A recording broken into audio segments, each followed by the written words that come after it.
Assalamu alaikum masoya. Da farko dai sunana Yahaya Madawaki, wato wazirin rarara. Ina yawa masoya fatan alkhairi da kuma abokina ɗan uwana babban shahararren mawaƙi na siyasa, wato Jadda Jamilu na Garko. Farin cikin ɗaurin aurensu da aka yi yau Asabar a Kanon Dabo tare da amaryarsa Shamsiyya.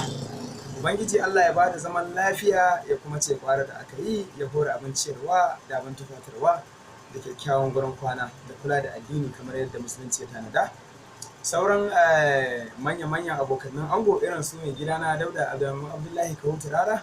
Tau, Allah ya sa a sha shagalin biki lafiya, duk da bamu zo ba ga saƙonmu. Allah ya sa a yi lafiya, a watsi lafiya. Allah ya ba da zaman lafiya.